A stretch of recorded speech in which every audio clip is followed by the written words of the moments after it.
How I got my wife's younger sister pregnant. When I married Esther 4 years ago, I believed we had the kind of love that could weather anything. We were young, hopeful, and deeply in love. I was 30 then. She was 26. She had a passion for cooking, and last year, February, I poured part of my savings into opening her dream restaurant in Lagos. Watching her light up as it took off was beautiful at first, but gradually, that passion began to overshadow everything else. The restaurant became her entire world, and I became a ghost in our home. We'd come back late, barely talk, sleep back to back. We didn't have children yet, and the house felt emptier with every passing month. I began to dread the silence of our home and the coldness of her embrace, or rather the absence of it. In November, Johanna, Esther's younger sister, came to Lagos from Uniport for a short academic program. She was 23, vibrant, full of life, and looked so much like Esther in the early days of our marriage that it almost hurt. Esther suggested she stay with us, which I didn't mind. She was respectful, funny, and genuinely kind, something that had become foreign in my house. When the program ended, Esther asked Johanna to stay with us through the holiday season till January. "No point going back to school for just a few days," she had said. I nodded. Deep down, I was glad for the company. Johanna brought laughter back into our home, and for the first time in months I found myself smiling again. It started with small conversations in the kitchen.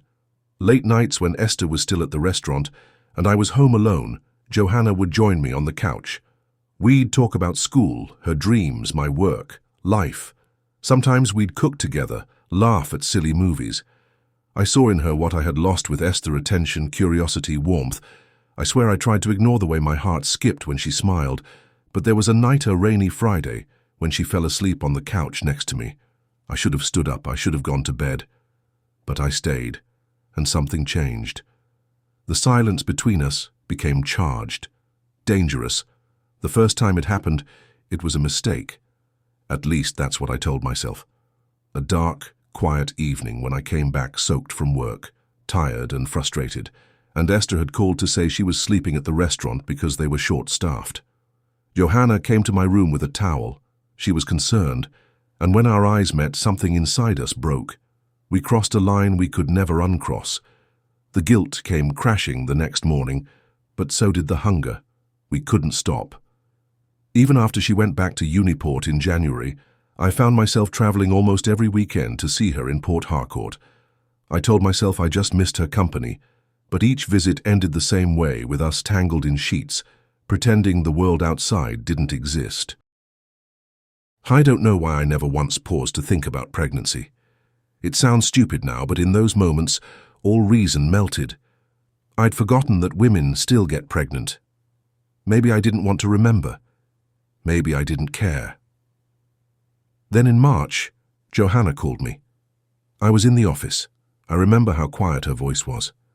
"I haven't seen my period in 2 months," she said. My stomach dropped. My world cracked.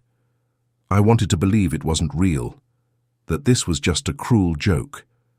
But when she sent me a photo of the test, 2 bold lines stared back at me like a sentence I couldn't escape. Telling her to take care of it was the first thought that entered my mind. But as soon as I said it, the silence on the other end made me realize the kind of man I had become. She cried, and I did too.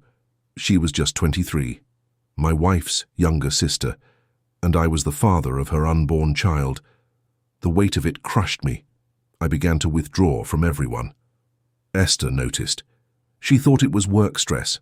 Irony. She made me soup one night, the first home-cooked meal in months. I almost confessed right there, but fear gripped my throat. How could I destroy everything with one truth? She eventually found out. It happened on a Sunday in April. I came home and found Esther sitting still in the living room, pale, holding my phone in her hand. I left my other phone at home. The screen showing string of messages from Johanna. I didn't speak. There was nothing to say. She didn't cry. She just looked at me and said, "Why her, Johnson? My own blood?" That question still echoes in my sleep. I watched our home crumble that night. The next morning she packed her bag and left. She hasn't spoken to me since. Now I sit in this same house, surrounded by silence again, only this time it's worse. Now I live with the weight of what I've done. I still check on Johanna. She's keeping the baby. She says she doesn't hate me, but I can't look her in the eye. I don't know if I still love Esther or if I ever deserved her. But I know I destroyed something sacred. Temptation is never obvious until it's too late. I once had a wife, a home, peace. Now I have none of those things. Just a lesson that came too heavy, too late. How do I bring back my wife? How do I bring back my beautiful home to what is used to be? I have broken everything. I have broken my marriage, or I would say I have destroyed my marriage and my lovely home. How do I make my wife trust me again? How do I bring back the love two sisters share? What have I done? I once had a loving wife, a home, peace. Now I have none of those things, just a lesson that came too heavy too late. God help me. Thank you for listening to my story.